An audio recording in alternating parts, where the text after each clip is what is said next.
तो कल हम एक स्थान पर गए थे, हरिदास ठाकुर मठ, जिसको बोलते हैं हरिदास ठाकुर जी की समाधि मंदिर, जहाँ पे फाइनली हरिदास ठाकुर का जो पार्थिव शरीर था, उस शरीर को स्वयं चैतन्य महाप्रभु ने अपने हाथों से उसको वहाँ पे एस्टैब्लिश किया था, उसको समाधि दी थी। और उसके बाद उससे इनफैक्ट पहले जब हरिदास ठाकुर, पहले तो वो मायापुर में रहते थे, मायापुर से फिर वो वापस आए थे यहाँ पे जगन्नाथपुरी, क्योंकि चैतन्य महाप्रभु भी जगन्नाथपुरी में रहते थे। और हरिदास ठाकुर हमेशा अपने आप को एक निम्न भक्त, बिल्कुल अधम पतित मानते थे, और वो कभी जगन्नाथ मंदिर के दर्शन करने भी नहीं जाते थे। एक रीजन उनका क्योंकि मुस्लिम परिवार में जन्म हुआ था, बाकी वो दैन्यता के भाव में रहकर कभी वो मंदिर में जाकर भगवान के दर्शन करने के लिए अपने आप को योग्य नहीं मानते। ये थे हरिदास ठाकुर। तो हरिदास ठाकुर की भक्ति से प्रसन्न होकर चैतन्य महाप्रभु ने सोचा कि कुछ हरिदास ठाकुर की सेवा की जाए। चैतन्य महाप्रभु हालांकि स्वयं भगवान हैं, परंतु भगवान होते हुए भी वो अपने जीवन के थ्रू हम सभी को सिखा रहे हैं कि किस प्रकार से हमें सेवा करनी चाहिए भक्तों की। एंड हरिदास ठाकुर जो हैं वो हमेशा कृष्ण नाम के जप में अपने आप को पूर्ण रूप से इंगेज रखते थे। तो अभी आप ये जो यहाँ पे जो वृक्ष बना हुआ है पीछे की तरफ, इस वृक्ष को बोलते हैं सिद्ध बकुल। और सिद्ध बकुल इसका नाम क्यों पड़ा, अभी हम इसके बारे में थोड़ी देर चर्चा करेंगे। तो ये दातुन करते हैं जगन्नाथ जी। हम तो मॉडर्न एज में क्या करते हैं, टूथपेस्ट से टूथ ब्रश करते हैं, और जगन्नाथ जी को दातुन करवाया जाता है अभी भी। तो जो जगन्नाथ जी के जो दातुन हैं, वो दातुन चैतन्य महाप्रभु लेके आए, उन्होंने यहाँ पे उसको डाल दिया, और कुछ ही समय में वो दातुन एक बहुत विशाल वृक्ष के रूप में परिवर्तित हो गया, जिससे कि हरिदास ठाकुर को उस वृक्ष के नीचे छाया मिल सके और वो अपने आप को कृष्ण भजन में निरंतर लगा कर रखें। तो ये चैतन्य महाप्रभु की सेवा थी हरिदास ठाकुर के लिए। तो एक सबसे पहले वो जो वृक्ष था उसका जो ओरिजिन है वो थे जगन्नाथ जी के दातुन। दूसरा, उस वृक्ष को स्वयं एस्टैब्लिश किया था, यानी कि उस वृक्ष को, यानी इस वृक्ष को, ये जो आपके पीछे है, इस वृक्ष को चैतन्य महाप्रभु के द्वारा स्वयं रोपित किया गया था। एंड तीसरा, इसी वृक्ष के नीचे रहकर हरिदास ठाकुर ने भजन किया था। और क्योंकि हरिदास ठाकुर हमेशा अपने आप को अधम मानते थे, निम्न मानते थे, वो जगन्नाथ जी के दर्शन नहीं करते थे, तो चैतन्य महाप्रभु ने उनको आदेश दिया था कि तुम यहीं से प्रतिदिन दर्शन करना भगवान के सुदर्शन चक्र के दर्शन करेंगे तो उससे जगन्नाथ जी के दर्शन हो जाएंगे। एंड दूसरा, उन्होंने कहा कि जहां तक प्रसाद की बात है, प्रसाद मैं रेगुलरली जगन्नाथ मंदिर से तुम्हें मैं प्रोवाइड करता रहूंगा। तो इस प्रकार से चैतन्य महाप्रभु ने हरिदास ठाकुर की सेवा की, और हरिदास ठाकुर को हम देते हैं उपाधि नाम आचार्य की, क्योंकि वो 3 लाख नाम का जो जप करते थे वो यहीं पे करते थे। ये प्रैक्टिकली हरिदास ठाकुर का घर है। वो थी समाधि अलग है, घर अलग है। मेरे को भी पहले कंफ्यूजन थी समाधि और घर में क्या अंतर है। तो चैतन्य महाप्रभु स्वयं हरिदास ठाकुर को, उन्होंने जब उनके शरीर को घुमाया गया था, घुमाने के बाद समुद्र में स्नान करवाया गया था, स्नान करवाने के बाद वहीं पे समाधि बना दी गई थी समुद्र के पास, और यहां पे रहकर हरिदास ठाकुर ने भजन किया है। उनकी जो नाम में जो निष्ठा है, भक्ति में प्रगति करने के लिए हमें नाम में निष्ठा चाहिए। अगर हमारे हृदय में किसी प्रकार से इसी जीवन में नाम के प्रति निष्ठा एस्टैब्लिश हो जाएगी, तो वो हमारे आध्यात्मिक जीवन की एक बहुत बड़ी सफलता होगी, बहुत बड़ी सफलता होगी। और हरिदास ठाकुर उसके बिल्कुल एक प्रामाणिक आचार्य हुए, जिन्होंने नाम में रुचि, नाम में श्रद्धा को स्वयं अपने जीवन से किस प्रकार से उन्होंने हरे कृष्ण महामंत्र के 3 लाख बार नाम जप किए, वो स्वयं उन्होंने करके दिखाया। इसके अलावा जो रूप गोस्वामी हैं, रूप गोस्वामी ने 2 दिव्य ग्रंथों की रचना की, एक है ललित माधव और दूसरा है विगत माधव। वो जो दोनों दिव्य ग्रंथ हैं उनको वो रूप गोस्वामी पर्सनली चैतन्य महाप्रभु को सुनाते थे। वो यही वो स्थान है जहाँ पे रूप गोस्वामी सुनाते थे। वो ललित माधव एंड विगत माधव में भगवान कृष्ण की जो लीलाएं हैं, भगवान कृष्ण की लीलाओं को नाट्य रूप में प्रस्तुत किया गया है। बहुत सुंदर नाट्य के रूप में मंचन किया गया है। किस प्रकार से कृष्ण ने अलग अलग लीलाएं की, उन लीलाओं को बहुत सरल दृष्टिकोण से कर दिया, बहुत मधुर बनाया है उन्होंने।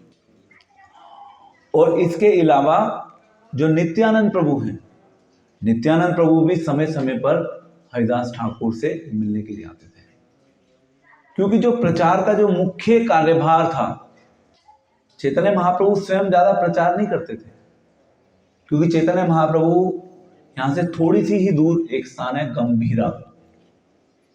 चैतन्य महाप्रभु गंभीरा में रहा करते थे।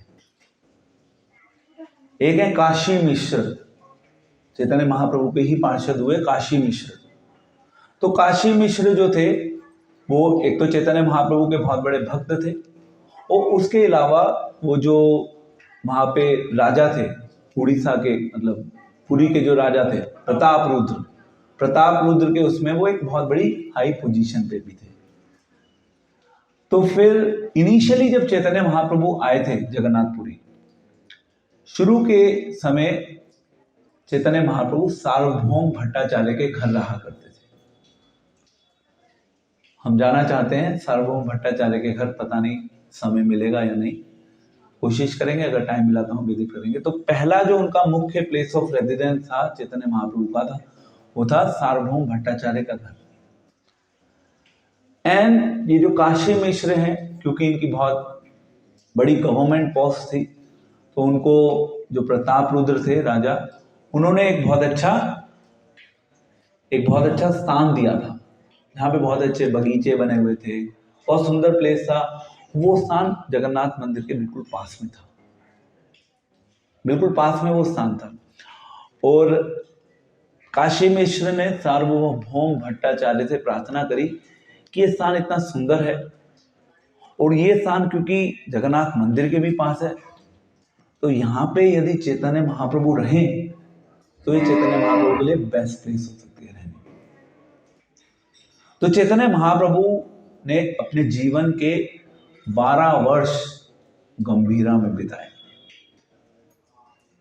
और गंभीरा यहाँ से कुछ ही मिनट्स की दूरी पे है, 2-3 मिनट्स की दूरी पे है केवल।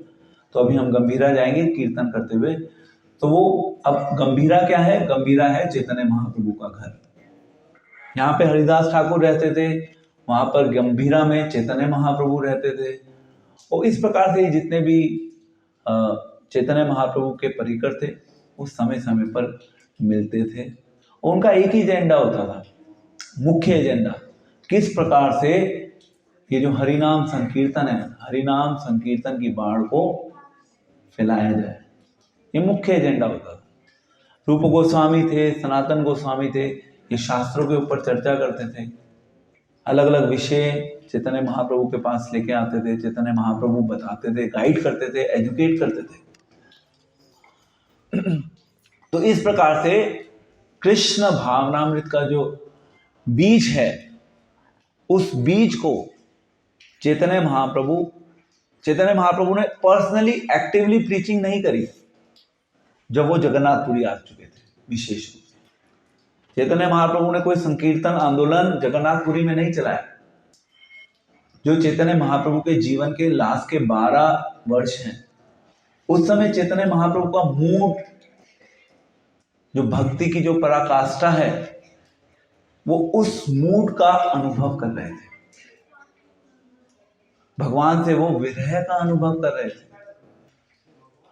अब यदि आप भगवान से विरह का अनुभव करें तो प्रचार करना थोड़ा मुश्किल होता है। वो चैतन्य महाप्रभु अष्ट सात्विक विचारों को भी दिखा रहे थे। एक नॉर्मल ह्यूमन का बिहेवियर नहीं था चैतन्य महाप्रभु का। बाद में चैतन्य महाप्रभु के जो कभी वो बिल्कुल डीप कॉन्शियसनेस में चले जाते थे। जैसे आप जगन्नाथ मंदिर गए, सब जा चुके होंगे अभी तक। तो जगन्नाथ मंदिर जब आप जाते हैं तो जगन्नाथ मंदिर में पीछे गरुड़ स्तंभ है, वहां से चैतन्य महाप्रभु दर्शन करते थे। तो एक बार चैतन्य महाप्रभु दर्शन कर रहे थे, वहां पे एक माता जी थी, उनको भगवान के दर्शन नहीं हो पा रहे थे, तो वो चैतन्य महाप्रभु के ऊपर चढ़ गए। तो जो चैतन्य महाप्रभु का जो एक एसोसिएट था, क्या नाम था उसका, गोविंद थे चैतन्य महाप्रभु के साथ। उसे गुस्सा आ गया, उसने उस लेडी को बोलना शुरू कर दिया। चैतन्य महाप्रभु को गुस्सा आ गया गोविंद के ऊपर कि वो भगवान को देखना चाहती है, तुम कैसे उसे रोक सकते हो। उसके अंदर भगवान को देखने की कितनी तीव्र लालसा है, हमारे अंदर अभी वो लालसा नहीं है। वो चैतन्य महाप्रभु ने डांटा गोविंद को। तो ऐसी, क्योंकि चैतन्य महाप्रभु ने अपने जीवन का बहुत महत्वपूर्ण समय जगन्नाथपुरी में व्यतीत किया है, और ऐसे बहुत से स्थान हैं जहां पर हम जा सकते हैं, चैतन्य महाप्रभु के जीवन के बारे में विस्तार से चर्चा कर सकते हैं। बट जो हमारा समय है, हमारा समय उसकी परमिशन नहीं देता, अनफॉर्चुनेटली। सो सिद्ध बकुल स्थान पर अभी अब हैं। ये जो बकुल का वृक्ष है, इसके पीछे एक छोटा सा इतिहास और है। Now let's talk about mystery a little. तो आप सभी जानते हैं जगन्नाथपुरी में हर वर्ष रथ यात्रा महोत्सव सेलिब्रेट किया जाता है। भव्य स्तर पे वो फेस्टिवल मनाया जाता है जून जुलाई के समय पर। तो जब वो रथ यात्रा महोत्सव सेलिब्रेट किया जाता है, उसके लिए रथों को जो बनाना होता है, उन रथों को बनाने के लिए बहुत सी लकड़ी की आवश्यकता होती है, क्योंकि वो जो रथ होते हैं वो बहुत विशाल रथ होते हैं, और एक रथ नहीं होता, 3-3 रथ होते हैं।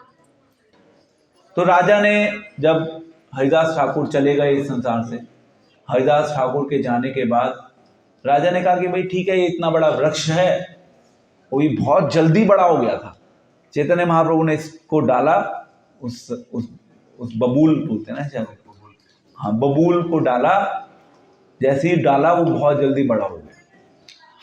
अब यहाँ पे जो आचार्यगण, जो भी यहाँ पे स्वामी जी रहते थे उस समय, राजा ने आदेश दे दिया था कि भाई इस वृक्ष को काटा जाए, इस वृक्ष की लकड़ी हम रथ के निर्माण में इस्तेमाल करेंगे। तो राजा ने आदेश दे दिया, और वो जो स्वामी जी थे, स्वामी जी ने मना किया। स्वामी जी ने कहा कि ये जो वृक्ष है, इस वृक्ष की जो लकड़ी है वो जगन्नाथ जी से आई है। इस वृक्ष को स्वयं चैतन्य महाप्रभु ने रोपित किया है, तो यहाँ पे हरिदास ठाकुर ने भजन किया है। आप इस वृक्ष को ऐसे नहीं काट सकते। उन्होंने मना किया, और वो जो राजा थे उन्होंने बात नहीं मानी। उन्होंने आदेश पास कर दिया कि भाई ये इसको काटो, और इसको हम भगवान के रथ के निर्माण में हम इसका यूज करेंगे। जब उन्होंने ये आदेश पास कर दिया, तो फिर रातों ही रातों ये जो वृक्ष है, ये वृक्ष पूरा अंदर से खोखला हो गया। तो अभी आप देखेंगे ये वृक्ष जो पीछे देखिए आप, ये अंदर से पूरा खोखला हो चुका है। और ये उस समय से लेकर है, चैतन्य महाप्रभु के समय से लेकर अभी तक ये वृक्ष है, यानी कि इस वृक्ष को 500 वर्ष से अधिक हो चुके हैं। तो कभी कभी डिवोटीज के मन में ये प्रश्न आता है कि प्रभु जी, क्या ये वही वृक्ष है? मतलब इज इट रियली पॉसिबल? देखिए, अगर आप फॉर एग्जांपल जाएं कुरुक्षेत्र, कुरुक्षेत्र में भगवान ने गीता का संदेश दिया। तो गीता का संदेश जहां पे दिया था वो वृक्ष 5000 से अधिक वर्ष पुराना है। तो आप कहेंगे कि वो इतने टाइम से वो वृक्ष अभी तक कैसे है? ये तो पॉसिबल नहीं है। वो वृक्ष पहला कारण है कि भगवान ने उसको स्वयं टच किया था, तो वो वृक्ष अमर हो गया। और उस वृक्ष की बाद में फिर कार्बन डेटिंग भी होती रहती है समय समय पर। जो हमारे आर्कोलॉजिस्ट हैं उसकी कार्बन डेटिंग करते हैं। कार्बन डेटिंग से जो वृक्ष होते हैं उनकी आयु का पता चलता है।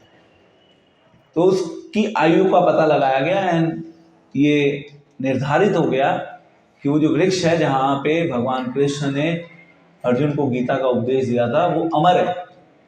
तो इसी प्रकार से ये जो वृक्ष है ये अमर है, क्योंकि स्वयं ये वृक्ष भगवान की सेवा में, भगवान के भक्तों की सेवा में ये वृक्ष आ गए इस संसार में। अब इसकी कार्बन डेटिंग हुई है या नहीं ये तो मुझे नहीं पता, बट डेफिनेटली अमर होगा, तभी इतने सालों से ये एक प्रामाणिक परंपरा चली आ रही। सो आई थिंक इसमें हमारे मन में संदेह करने के लिए ऐसा कुछ नहीं है। और हमें बहुत ज़्यादा हैरान होने की भी बात है। कई बार लोगों को बहुत बड़ी मिस्ट्री हो गई, ऐसे बहुत सी चीज़ें होती रहती हैं। और जब आप भक्ति में जितना आगे बढ़ेंगे, जितना आप मिस्ट्री को सुनते हैं उतना आपको मिस्ट्री ऑर्डिनरी लगती है। तो ये जो वृक्ष है फिर फाइनली वो जो राजा के सैनिक इस वृक्ष को काटने आए थे, जब उन्होंने देखा कि इस प्रकार से वृक्ष जो है पूर्ण रूप से खोखला हो गया है, उन्होंने इस वृक्ष को नहीं काटा।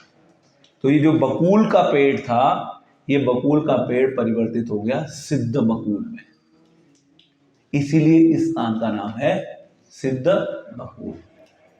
हमारे लिए क्यों महत्वपूर्ण है? क्योंकि हरिदास ठाकुर यहाँ पर रहकर भजन किया करते थे, जप किया करते थे। चैतन्य महाप्रभु यहाँ पे आए, रूप गोस्वामी आए, सनातन गोस्वामी आए, अलग अलग वैष्णवगण, चैतन्य महाप्रभु के अंतरंग पार्षद समय समय पर इस स्थान पर आते रहते थे। सिद्ध बकुल की हरे कृष्ण।